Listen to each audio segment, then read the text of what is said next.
morning, good evening, wherever you are. This is another podcast for Beyond the Mekong. Yeah. With me today is Johnny Edbrook. Johnny has been based in Vietnam for many a year. He's had a wonderful career as publisher of AsiaLIFE. Johnny, welcome to the program. What's up? Good to see you again. It's been a long time. Yes, yeah.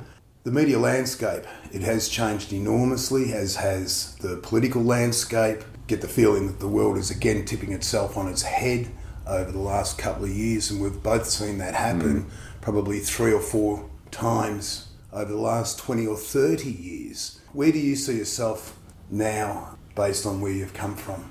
In terms of media, I think within the country I live in within Vietnam, I see it's much, much easier than it's ever been before. Right. I wouldn't say restrictions, it's just much more acceptable to be able to be a little bit more truthful than what I'm seeing back in the West or Australia or stuff like that. So I think here we're seeing a relaxation still, Right. and how the media can report on stuff. And attitudes from Hanoi and the government. Yes, I think the realization that it will get out there because of social media anyway, that there has been relaxation, but with some considerations in place that to do things officially in terms of documentaries and publishing is an awful lot more relaxed than it's ever been since I got here 30 years ago. It's a double-edged sword in that AsiaLIFE was a big part of your professional career. It lasted how many years? 16, 17 years. It's a long time, and nobody else was doing that kind of publication, certainly in Vietnam, and it was in Cambodia for quite a while, and Thailand. Thailand for a short time. We'll get there a little later on. Yes. It was a different story. But we all know the issues with the industry, but why did AsiaLIFE close? Oh, just purely marketing. The revenue from a print magazine is purely from advertisers. And with the social media, everyone said, I'll just do it on social media. They didn't want print. Yep. That was it. And it was just getting lower and lower every month. Same in Cambodia. It was just that we couldn't get people to commit to advertising. What were the pressures in terms of being a publisher of an English language magazine in Vietnam? Officially, I wasn't the publisher, just to set the record straight. We were a publication rather than a magazine. Right. Seriously, there wasn't any pressures. We had to get checked by our publishing house, because to get the license, we have to print through a publishing house. And they were great. They only rejected one cover story, and that was about ghosts. Why was that? Apparently, it's okay to talk about ghosts, but if you write it down, it's not good. And when it got rejected literally 2 days before we went to print, so we had to somehow come up with a new cover story. And all the foreigners in the office are going, what? It's a ghost. It's about ghosts. And then later I talked to the Vietnamese staff. They said, yeah, when you write, because they said we can put it online. It was online, Right. but they just said, just in writing, it's just not good. It's just a thing. I've always been surprised by what people are offended by, perhaps the wrong word, but as journalists around the region, not just here, there's always going to be certain stories that might put you on an edge or that you might think is going to get you in trouble. And the standard rule was that if you can make it through till 3 p.m. the next day without hearing anything, you're probably in the clear. Yes.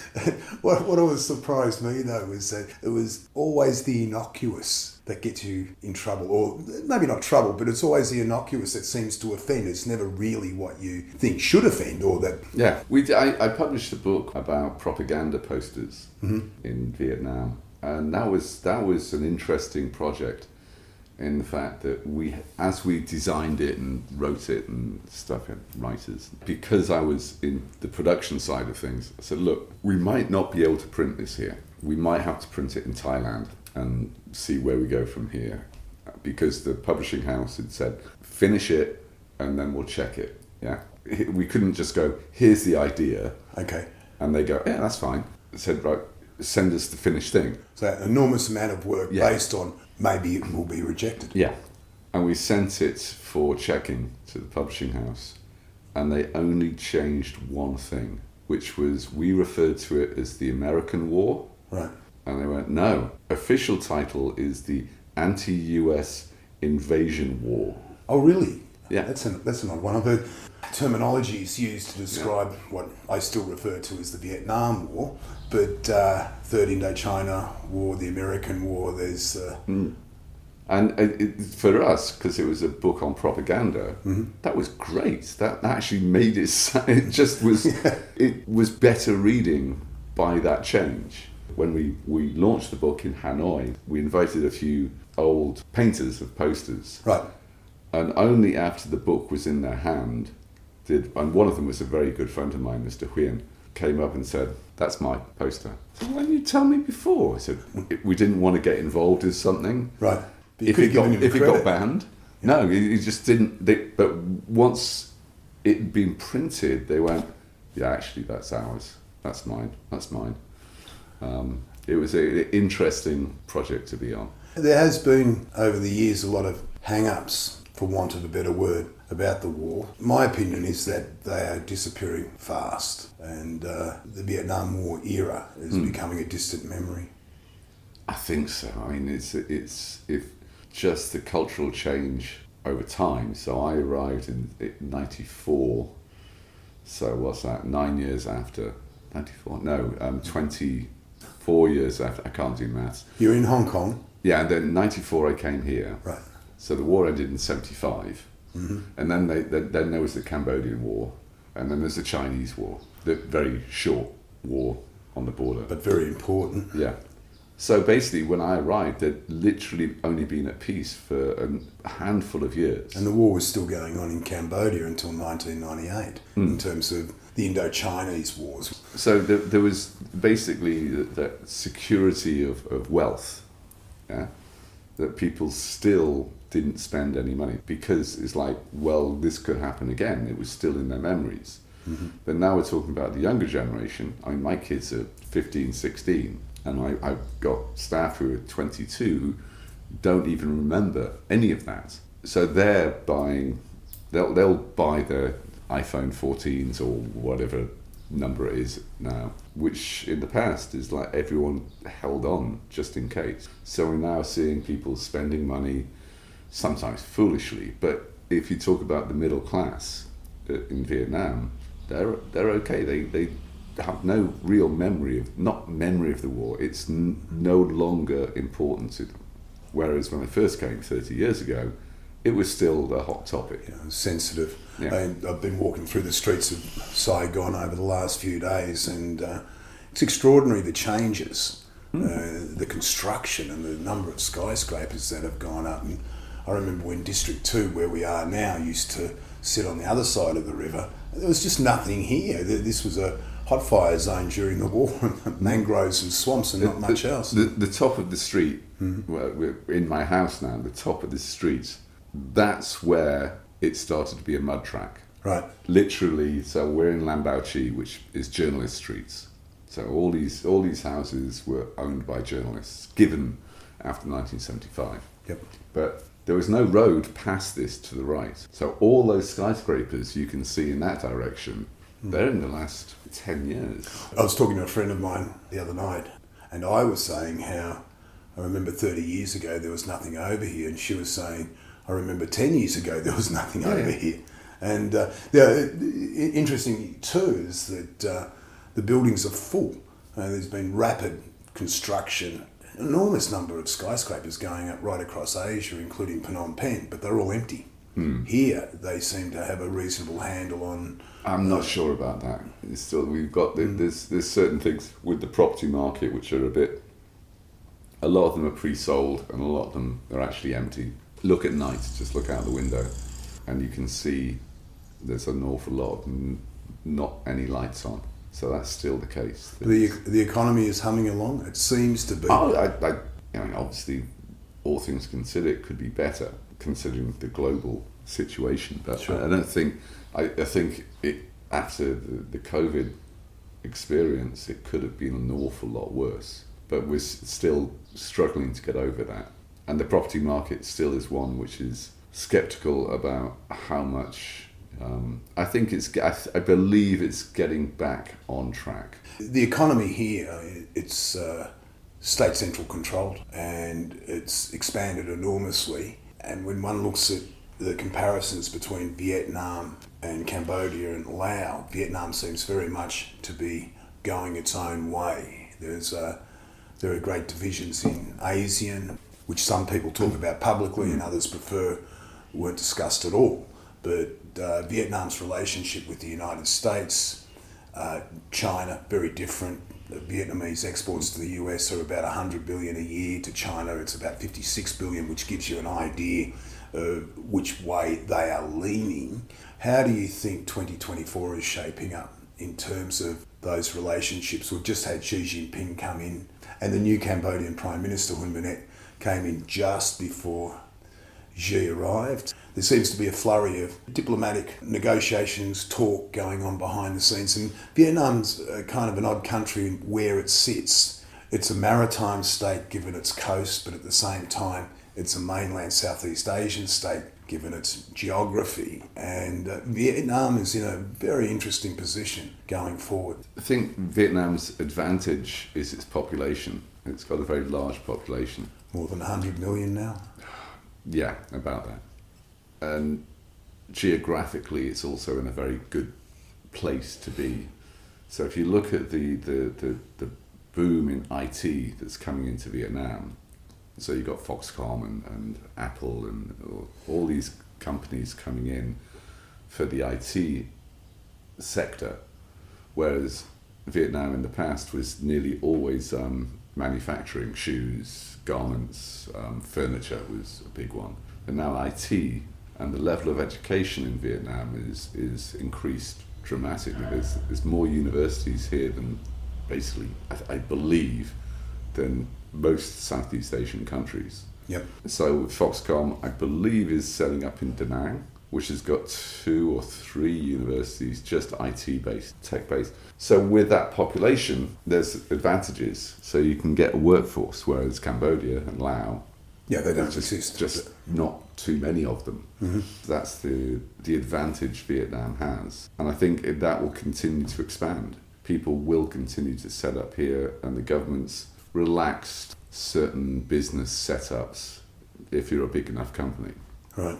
I'd like to go back a little bit. You left England, went to Hong Kong, started work with the South China Morning Post. From there, you set up your own company, Aardvark, yeah. And predominantly you were in graphic design, and then came the big shift to Vietnam. Why was that? The company, we were doing graphic design, but we were also still doing magazines. I did the magazine for Apple Asia, and a company from Switzerland, Rangier, contacted me through a friend who was working in Hanoi and said, we need someone to come and help these 3 publications we have in Hanoi. At first I sent my wife out at that time, and then I followed and just stayed, because after 9 years in Hong Kong, I was just tired, and I got to Hanoi, and it was so exciting. It was so new. You know, a very, very small community of expatriates as well. So everyone knew everyone. It was just fun. I mean, it was the heyday of expat experience. And, you know, I was working on magazines, which I loved. I remember being in Saigon in 92 and then Hanoi in 93. And the number of Westerners you count on 2 hands. There just weren't that many.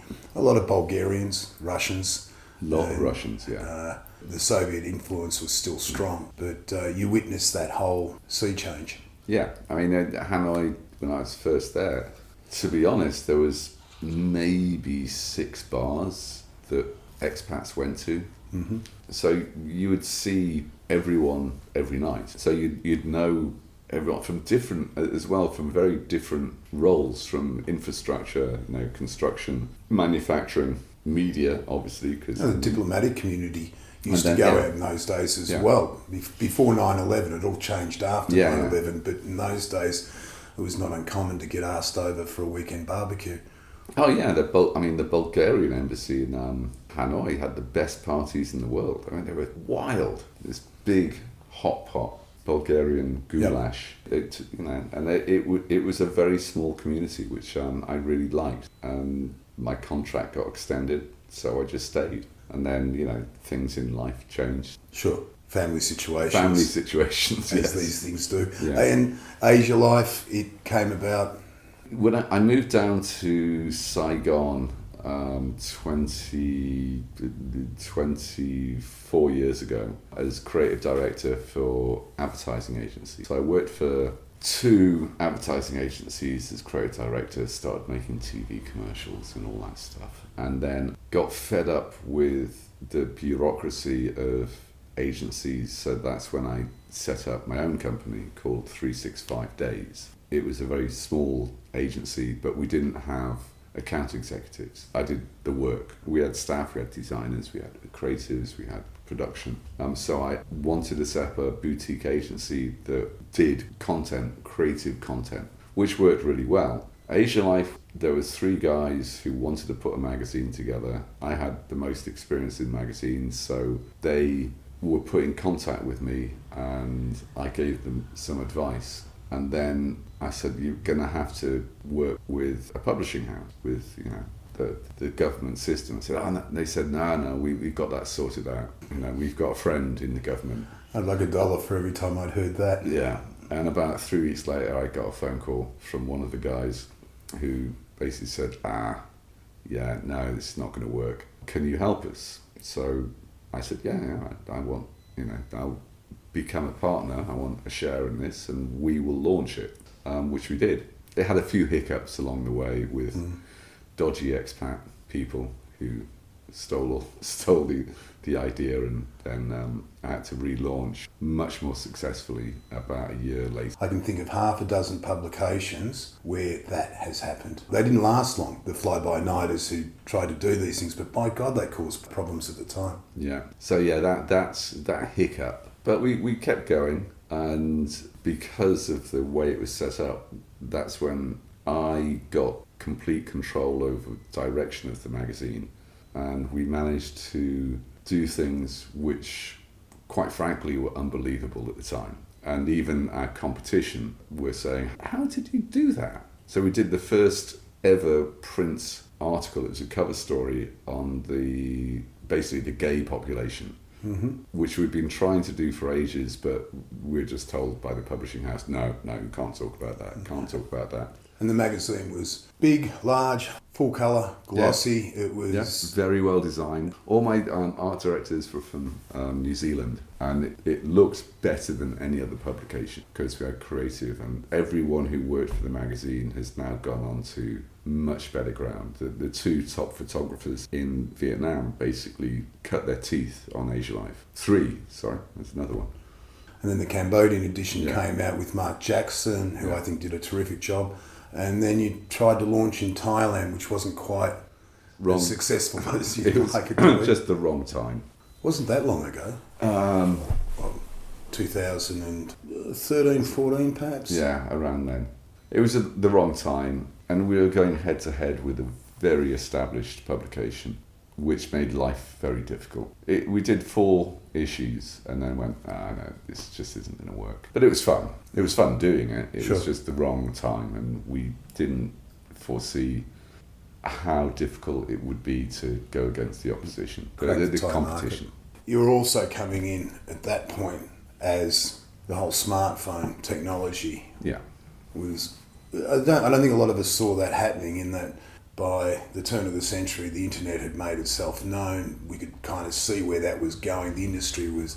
The shit was getting kicked out of the industry anyway. And then around 2012, 2013, the smartphone technology really was the final nail in I think many so, publications. Yeah.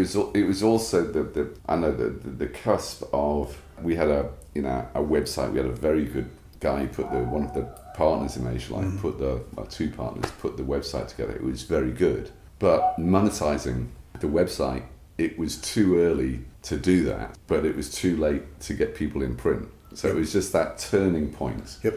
we had an amazing website which worked on your smartphone and everything, but couldn't get people to pay any money to advertise on the website because they didn't understand how that worked.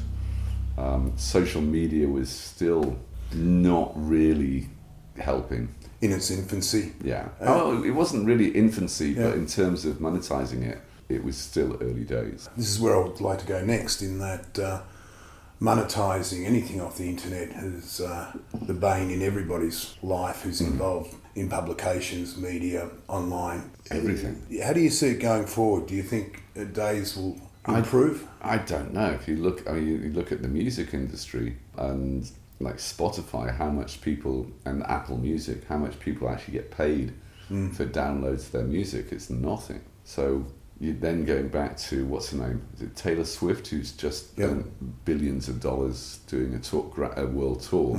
So everyone's having to rethink how you make money out of music. How online publications, there's millions of them. So how do you, blogs, there's millions of them. And no one cares. Well, that's unfair, but the readership is limited. Yeah. So how do you make money out of it? And it's the changing industry for the creative industry itself is that how do we actually make any money these days? Well, that comes back to the future of print, as in print. We look at vinyl record sales, for instance. I don't collect them, but a lot of people do. On the music front, a lot of bands make their money off T-shirt sales, collector's items, these kinds of things. That's what Taylor Swift made most of her money out of merchandising. And that's where I'm wondering, in terms of print, magazines, newspapers, is there a potential there for some kind of rebirth? The economic model would obviously have to change. Presentation, how you go about it, would again have to change.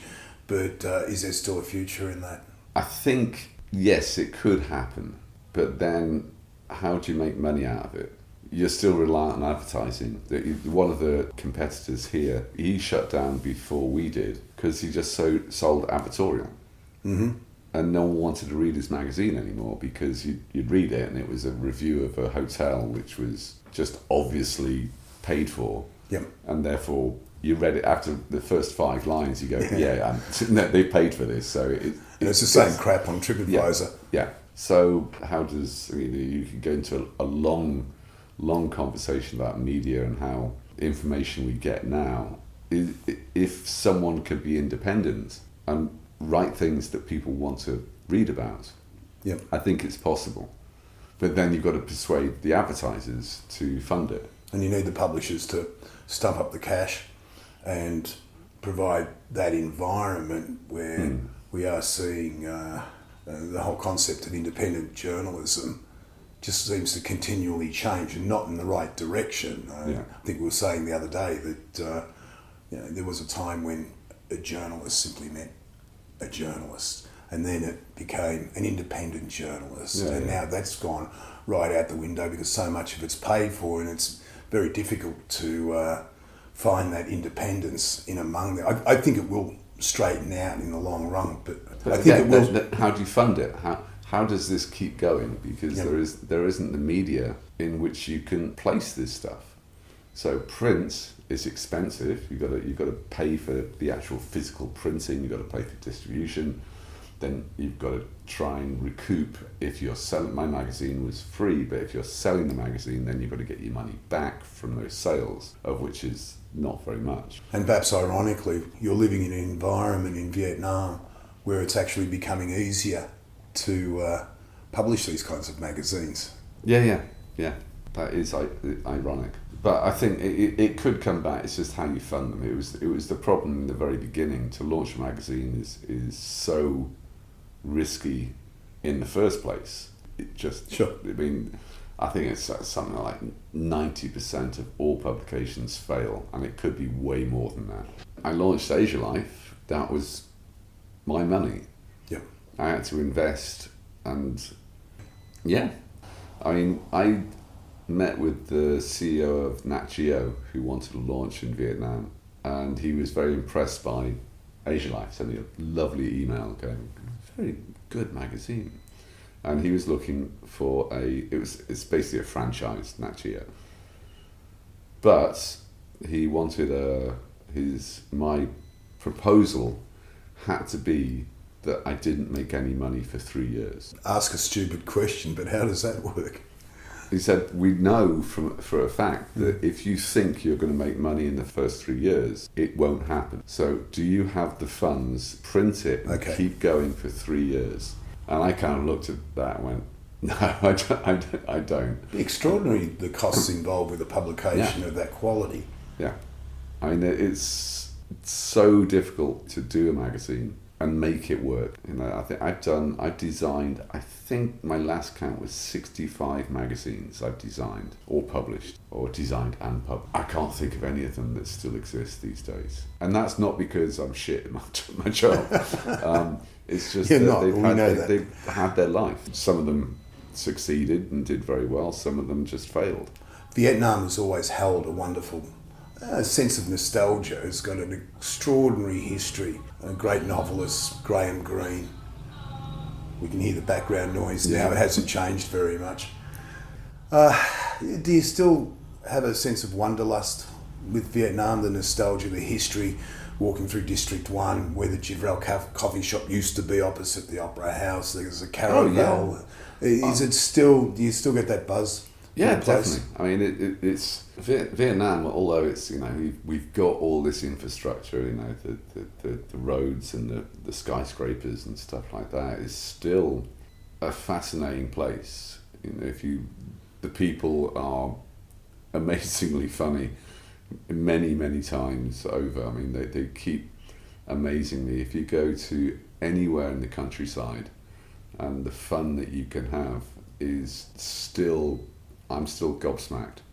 Right. Now, my nephew had literally a year ago yesterday, got married in the Mekong Delta, where the whole village turned up. I have never seen 500 drunk people in one place so happy. It was absolutely amazing. And of course, the village idiot turns up as well. And that side of Vietnam is not going to change. It won't. You know, I've been here 30 years. I've met some of the most famous people in Vietnam. Doi Moi is General Yap, the guy who drove the tank through the gates. In 75. 75, yeah. Met him. And he was quite funny. If you've just driven the tank from Da Nang to Ho Chi Minh City... And ended the Vietnam War. Yeah. Without air conditioning.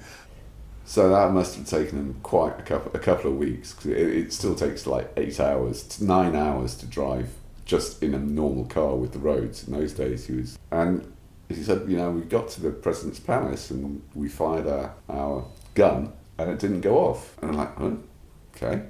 But so what happened? He said, well, we just rammed the gates, and that's where the picture comes from. Neil Davis. Because, yes, it was Neil Davis, yeah. Because the last round they had, they were told to blow the gates open, and it didn't work. So they just drove into it. Made a better shot, to be honest. Fantastic shots. Yeah. They went around the world. Yeah. Things like that, the experiences of sitting in cafes and hearing stories, which is why I want to do more interviews with Vietnamese people coming up to the 50th. Right. To get those stories. It's always been quite extraordinary how accessible Vietnam can be, and the people, once they decide to let you in, as opposed to the image of Vietnam as a closed society, particularly here in the South, since 1975. The easy answer to that one is that if you're actually kind of a nice person and respect people, Vietnamese will treat you really well. In 30 years, I have never really had someone who doesn't like foreigners. I've had incidents of theft and stuff like that. That's the same in all countries. But if you're nice, Vietnamese will be very nice to you. If you're a bit of a wanker, they won't be, because that's not in their culture. Just be nice. Johnny Edbrook, thank you very much. Delightful chat. No problem, mate. I'll see you again soon.